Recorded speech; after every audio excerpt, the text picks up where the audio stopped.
2020년 9월 15일부로 중국 첨단 산업의 선봉장 역할을 하던 화웨이는 이제 역사 속에서 사라질 위기에 처했습니다.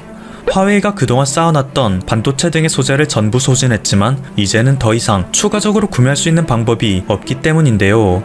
미국 상무부는 이날부터 미국의 첨단 장비와 소프트웨어, 설계 등을 사용해 생산하는 모든 반도체에 대하여 상무부의 사전 승인 없이는 화웨이에게 공급하지 못하도록 강제하였고, 이에 따라 대만의 TSMC도 중국에게 반도체를 공급하지 못할 뿐 아니라 중국이 최후의 보루로 믿었던 반도체 강국 한국 역시 더 이상 중국에게 협조하지 않겠다는 입장을 취하고 있습니다. 그래서 중국은 발등에 불이 떨어진 심정으로 온갖 수단을 동원하여 한국을 협박, 반도체를 공급받으려 하고 있는데요. 일례로 최근 한국의 방역당국에서 우리 국민을 대상으로 코로나 항체 조사를 한 결과 1440명 중 단 한 명만이 코로나 항체를 갖고 있음이 판명났죠. 이를 본 중국에서는 한국은 집단 면역이 불가능한 상황이라며 이르면 11월 중국에서는 코로나 백신 대량 접종이 가능하다는 말로 한국을 회유하려 들고 있는데요. 중국 질병통제센터의 최고 생물학 전문가인 우부의전에 따르면 코로나19 백신 개발의 최종 단계인 3상에 돌입한 백신은 전 세계를 통틀어 단 9개밖에 되지 않는다. 그런데 그 중에서 무려 5개가 중국이 연구하고 있는 물질이다. 특히 내가 개발하여 지난 4월 자진 접종 받아봤던 코로나19 백신은 아직까지 아무런 부작용도 없을 정도로 효과가 좋다. 현재까지의 진척을 볼 때 중국에서는 11월 혹은 12월이면 전 세계인들에게 대량으로 접종하는 백신을 양산할 수 있을 것이라고 합니다. 미국을 중심으로 한 자유진영에 의해 세계적으로 고립된 중국이 이제는 백신 외교를 통해 그 돌파구를 마련하겠다는 의지를 피력하는 것이죠. 그래서 그 첫 번째 수혜국을 한국으로 지정해 줄 수 있다며 한국이 중국과 연대하여 미국에게 대항해 주길 은근히 원하고 있는 것입니다. 그런데 지난 12일 영국의 저명한 매체 가디언지에 실린 보고서에 따르면 한국이야말로 코로나와의 전쟁에서 가장 큰 공을 세우고 있는 코로나의 제1주적국이라고 합니다. 게다가 한국은 여타 코로나 대응 모범국들과는 다른 방역 작전을 펼치면서 그 나라들보다 훨씬 뛰어난 결과를 맞이하고 있다며 놀라고 있는데요. 대부분의 보수적인 논평가들은 단지 코로나를 막기 위해 경제를 봉쇄하면 오히려 생활고로 인해 더 많은 피해자들을 양산해낼 수 있기에 사람들의 희생을 조금 감수하고서라도 각국의 정부에서는 최소한의 봉쇄를 통한 경제적 충격 완화를 줄여야 한다고 주장해왔습니다. 실제로 미국과 유럽의 수많은 국가들은 이 모델을 따라 최소한의 경제 봉쇄만을 시행했고, 현재는 오히려 봉쇄를 완화하여 다른 나라와의 교류를 코로나 이전 상태로 이미 돌린 국가들도 많은데요. 가디언지에서는 이랬던 그들의 선택이 완전히 틀렸다 주장하고 있습니다. 대표적으로 영국과 스페인 등 경제적 충격을 우려하여 봉쇄 정책을 느슨히 했던 국가의 경우 당연한 결과로 OECD 내에서 가장 많은 코로나 사망률을 기록하였습니다. 영국에서는 100만 명당 611명의 사망자를 발생시켰고, 스페인에서는 100만 명당 622명의 사망자를 발생시켰습니다. 하지만 이렇게 아슬아슬한 모험을 감행했음에도 불구하고 영국의 GDP는 21.7% 폭락하였고 스페인은 22.1% 가라앉았는데요. 생명을 담보로 경제를 구했다기에는 너무 초라한 성적표인 것입니다. 그런데 한국만큼은 이 전략을 보기 좋게 성공시켰습니다. 가디언지에서는 이 점에 주목하고 있는 것이죠. 한국은 여태까지 코로나로 인해 발생한 사망자가 100만 명당 6.3명이고 GDP는 겨우 2.8% 떨어졌을 뿐입니다. 때문에 경제와 국민들의 생명을 모두 챙기려는 자유주의 국가들에게 한국이라는 국가는 반드시 본받아야 하는 국가라는 것입니다. 게다가 앞서 중국은 한국의 항체 검사 데이터를 의도적으로 나쁘게 해석하여 한국은 집단 면역이 불가능하다고 했지만, 사실 그 데이터는 집단 면역이 불가능하다는 것에 대한 근거가 아니라 그만큼 한국에는 방역 구멍이 없다는 근거로 쓰입니다. 스스로도 코로나에 걸린지 모른 채 돌아다니는 이른바 깜깜이 환자들이 한국에는 거의 없다는 뜻이니까요. 중국이 이렇게 한국에서의 데이터를 자의적으로 해석하면서까지 백신 장사를 하려는 이유에 대해 수많은 전문가들은 애초부터 중국이 이렇게 설계했기 때문이라고 추측하고 있습니다. 중국 공산당이 일부러 바이러스를 퍼뜨려 자유진영을 약화시키고 자신은 백신을 개발해내 경제적인 이득을 챙길 뿐만 아니라 국제질서 역시 미국보다 우위에 서려 한다는 주장이죠. 사실 이러한 주장은 그동안 단순한 음모론으로만 치부되어 왔습니다. 하지만 최근 들어 속속들이 나오고 있는 각종 증언과 문서들에 따르면 이것이 단순한 음모론이 아닌 팩트라는 사실이 밝혀지고 있죠. 대표적으로 중국의 엘리트 과학자인 리앤명 박사의 경우 자신의 논문을 통해 코로나 바이러스가 사실 중국 공산당에서 인위적으로 만든 바이러스라는 사실을 폭로하고 있습니다. 일반적으로 바이러스는 자연 발생과 인간이 만든 것으로 나뉘는데 그동안 통용되어 오던 추론에 따르면 코로나 바이러스는 박쥐의 바이러스가 유전적 돌연변이를 일으켰다고 하죠. 하지만 알고 보니 이것의 확률은 제로에 가깝다고 하는데요. 만약 그게 가능한 일이었다면 이 바이러스는 박쥐의 특정 단백질에 결합할 수 있었어야 했는데 최근 실험을 진행한 바에 따르면 이 바이러스는 해당 단백질에 결합할 수 있는 능력이 없다는 것입니다. 즉 코로나 바이러스가 박쥐로부터 자연 발생되었다면 당연히 박쥐도 감염시킬 수 있는 인자여야 하는데 그것이 불가능하다는 것이 밝혀졌다는 것이죠. 게다가 코로나 바이러스의 염기 서열을 정밀 분석한 결과 특정 염기 서열은 중국의 연구소에서 보유하고 있던 것과 정확히 일치하며 유난히 인간의 수용체에 결합되기 쉬운 염기 서열도 포함되어 있었는데요. 이 둘은 애초에 자연적으로는 결합하는 것이 불가능한 조합임에도 코로나 바이러스에는 그것들이 너무나도 깔끔하게 붙어 있습니다. 유전자를 인위적으로 잘라붙인 봉제선도 명확히 식별되고 있죠. 리앤명 박사의 경우 이를 근거로 코로나 바이러스는 중국 공산당에서 고의적으로 만들었다 주장하는 것입니다. 결국 이런 증거들이 하나둘씩 나옴에 따라 중국은 국제사회 속에서 더욱더 고립되어 갈 것입니다. 그래서 중국은 탈압박을 위해 가장 우선적으로 한국을 자기 편으로 영입하려는 것인데요. 하지만 막상 한국 입장에서는 이미 수많은 국가들의 러브콜을 받고 있기에 굳이 큰 위험을 감수하면서 중국에게 손을 뻗을 이유가 없는 것이 현실이죠. 또한 한국의 입장에서는 굳이 중국과 연대하지 않아도 되는 이유가 있습니다. 어떻게든 한국과 친하게 지내려 손을 뻗는 국가들이 넘쳐나기 때문인데요. 우선 대표적으로 인도의 경우 점점 극렬해지고 있는 중국과의 국경 분쟁 지역에 한국산 K9 자주포를 배치하고 있다는 사실은 모두가 알고 계실 겁니다. 이 때문에 인도 국민들의 한국에 대한 호감은 끝없이 상승 중인데요. 이것뿐만 아니라 최근 한국과 베트남의 관계가 악화됨에 따라 베트남에서 철수 중인 한국의 공장들을 향하여 인도가 아주 적극적인 러브콜을 보내고 있다고 합니다. 인도 현지 매체인 이코노믹 타임스 나우에 따르면 최근 삼성전자는 향후 5년 동안 약 50조 원 규모의 스마트폰을 인도에서 생산하겠다는 계획을 수립했다고 하는데요. 현재 삼성전자가 생산 중인 스마트폰의 절반가량을 모두 인도에서 생산하겠다는 뜻이죠. 그리고 이것은 인도가 한국 기업에게 제공하기 시작한 각종 인센티브로 인해 결정된 사안입니다. 중국과 베트남에서 빠져나가고 있는 한국 기업들의 마음을 사로잡기 위해 인도에서는 각종 세금 감면 등의 혜택을 제공하여 한국 기업의 투자를 유치하는 정책을 펼치는 것이죠. 게다가 최근 중국에서는 조선족 자치구에서마저 이제는 한국어를 제외하는 민족 말살 정책을 추진하고 있는데요. 인도에서는 이와 반대로 한국어를 인도의 제2외국어로 채택하고 중국어는 아예 명단에서 빼버리는 과감한 움직임을 보였습니다. 이제 철저히 반중 친한 노선을 택하겠다는 의지이죠. 보란듯이 중국을 응징하고 한국을 띄워주는 국가는 인도뿐만이 아닙니다. 미국 역시 중국 때리기를 위해 이전보다 더더욱 한국과의 동맹을 견고히 하는 움직임을 보이고 있는데요. 앞서 말씀드렸듯이 중국은 한국에게 아주 적극적으로 자국의 백신을 제공하고자 시도하고 있습니다. 그런데 이런 중국 측의 의지가 전해진 지 얼마 지나지 않아 미국에서는 한국의 백신 확보에 미국이 최선을 다해 협조하겠다라는 뜻을 밝혔다고 합니다.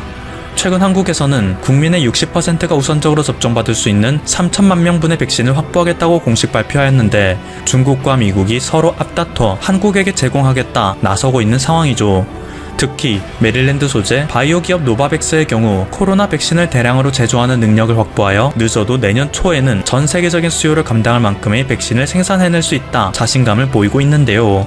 국내에서는 한국 사위로 알려진 레리 호건 메릴랜드 주지사는 우리가 한국으로부터 진단키트를 신속하게 지원받은 것처럼 우리도 한국과 연결하여 한국의 백신 확보에 큰 도움이 되고 싶다 라는 의지를 표명했습니다. 그가 한국과 맺고 있는 관계는 매우 특별하다. 메릴랜드 주민들은 한국 덕분에 안전하게 보호받을 수 있었고 이에 대하여 항상 감사하는 마음을 갖고 있다 라고까지 말한 것을 보면 그가 얼마나 한국을 돕지 못해 안달이 난 상황인지 알 수 있죠. 게다가 미국은 한국의 삼성전자가 화웨이와 경쟁하고 있던 5G 장비 시장에서까지 한국의 뒤를 팍팍 밀어주고 있습니다. 최근 세계 1위 통신 사업자인 미국의 버라이즌은 삼성에게 약 8조 원 규모의 네트워크 장비를 공급해달라 요청했는데요. 이로 인해 삼성전자는 앞으로 5년간 미국에 있는 5G 장비를 공급하고 설치 및 유지 보수까지 모두 담당하게 되었습니다. 이것은 한국의 통신장비 사업 역사상 최대 규모이며 세계 1위 팹리스 기업인 퀄컴의 지난 상반기 매출과 동급의 규모이죠. 최근 에이브럼스 주한미군 사령관이 폭로한 바에 따르면 북한마저 코로나를 막기 위해 국경을 통해 중국에서 북한으로 넘어오는 무단 입국자들을 모두 총살하라는 명령을 내리고 있다고 하는데요. 중국은 이렇게 시간이 지날수록 가장 가까운 우방국이었던 국가들도 등을 돌릴 정도로 국제사회에서 점점 고립되고 있는 실정입니다. 특히 최근에는 앞서 중국의 코로나 바이러스 제조 사실을 폭로했던 리앤멍 박사의 트위터 계정이 중국 측의 누적된 신고로 인해 정지 처리되었고, 중국 서북부 간수성에서는 백신 생산 공장의 부주의로 인해 브루셀라병이 유출되어 약 3천여 명의 주민이 브루셀라병에 걸렸다고 하는데요. 이 때문에 국제사회에서는 더더욱 중국이라는 국가는 국력에 걸맞는 책임감이 전혀 없는 국가이며 인류에게 해악이 되기만 하는 존재라며 비난의 수위를 점점 높여가고 있죠. 앞으로 중국의 말로가 어떻게 펼쳐질지 귀추가 주목됩니다. 1865년 4월 13일 에이브리엄 링컨 미국 대통령은 충격적인 보고를 받게 됩니다. 당시 미국에서 유통되는 미국 달러의 무려 3분의 1이 위조 지폐라는 것입니다. 이에 링컨 대통령은 워싱턴 DC에서 재무부 산하의 Secret Service Division 비밀 경호국을 만들었습니다. 하지만 설립 초기에는 위조 지폐의 단속을 주요 업무로 다뤘고, 국가 주요 정보 수집 등 미국 역사상 첫 정보기관 역할을 담당했습니다. 그런데 이후 1901년 9월 6일 당시 대통령이었던 윌리엄 맥킨리 대통령이 아나키스트 레온 철구츠에게 암살당하는 충격적인 사건이 벌어졌습니다. 버펄로의 미국 박람회장에서 두 발의 총성이 울렸습니다. 바로 병원으로 옮겨졌지만 안타깝게도 생을 마감했습니다. 이때까지는 지방경찰이 대통령 경호를 담당했는데, 맥킨리 대통령을 저격한 범인이 바로 1m 거리에서 범행을 저지른 것으로 알려지면서 전문적인 대통령 경호의 필요성이 대두됐습니다. 이에 미국 의회는 대통령 경호 업무를 연방정부 소속의 수사기관인 비밀경호국에 부여했습니다. 대통령의 권력이 너무 커지는 것을 막기 위해 대통령 직속 경호기구를 신설하는 대신 재무부 산하인 비밀경호국에 대통령 경호 임무를 맡겼습니다. 하지만 당시 경호 수준은 매우 낮았습니다. 대통령 주변에 경호원이 따라다닐 정도였고, 주변 빌딩에 숨은 스나이퍼를 찾아내는 전문성이 전혀 없었죠. 결국 1963년 11월 22일 전 세계를 충격과 공포에 몰아넣은 존 F 케네디 암살 사건이 일어났습니다. 미국 케네디 대통령은 포드 자동차가 만든 링컨 컨티넨탈 차를 타고 텍사스주 댈러스 시내에서 퍼레이드를 하고 있었습니다. 그런데 오후 12시 30분경 딜리 플라자를 지나던 케네디 대통령의 차량에 보관창고 건물 6층에서 오스월드라는 남성이 총 3발을 쐈습니다. 미국 시민들은 충격에 휩싸였고, 대통령 경호 수준에 대한 질타가 쏟아지기 시작했습니다. 이 사건 이후 시크릿 서비스 비밀 경호국은 막강한 파워를 부여받으며 완전히 새로운 기관으로 거듭났습니다. 비밀 경호국은 미국 대통령 경호와 관련한 일이라면 그 어떠한 기관도 통제할 수 있는 절대 권력을 손에 쥐게 되었는데요. 지역 경찰은 물론이고 FBI, CIA뿐만 아니라 심지어 미군마저 통제할 수 있게 됐습니다. 예산도 엄청납니다. 미 국토안보부의 2011년 보고서에 따르면 비밀 경호국의 당시 1년 예산은 2조 원을 넘어섰고 현재 3조 원에 육박하고 있습니다. 비밀 경호국 요원들은 개개인이 모두 사법권을 가지고 있습니다. 따라서 요원들은 구속영장 없이 바로 체포가 가능하고 언제 어디서나 24시간 총기와 무기를 휴대할 수 있습니다. 또한 보고서에 따르면 3,200명의 특수요원과 1,300명의 제복근무요원, 2,000명의 기타 기술 및 전문가로 총 6,500명으로 구성됐는데요. 현재는 독보적인 세계 최고의 경호기관이라고 불리고 있습니다. 한국을 포함한 일반적인 선진국들에서는 경찰 특공대 등에서 차출해 대통령 경호실을 꾸리고 있는데, 미국의 비밀 경호국의 경우 아예 기동 타격대격 조직인 CAT팀을 자체적으로 운영하고 있습니다. 요원 선발 과정도 상상을 초월하고 있습니다. 미국 시민권자로서 21세 이상 37세 이하여만 하며 운전면허증 소지는 물론이고 양쪽 시력이 모두 2.0 이상이어야 합니다. 멀리 숨어져 있는 테러범을 매의 눈으로 잡아내야 하기 때문이죠. 이외에도 4년제 대학 졸업장, 그리고 학점이 평균 3.0 이상이어야 합니다. 이것은 단지 지원 자격에 불과합니다. 여기에 미국의 기초 체력 테스트, 신원조사, 거짓말 탐지기 검사, 서류 면접까지 통과하려면 혹독한 지옥 훈련을 받게 됩니다. CITP라 불리는 범죄 수사 훈련과 특수요원의 트레이닝 코스로 총 27주나 걸리는데 여기서 모두 최우수 성적으로 통과해야만 비밀 경호국에 들어갈 수 있습니다. 여기서 끝나지 않고 비밀 경호국 요원으로 정식 발탁돼도 월간 합숙 훈련과 사격 훈련, 재합수율 등 실전 훈련을 모두 성공적으로 마쳐야 진짜 비밀 경호국 요원이 될 수 있습니다.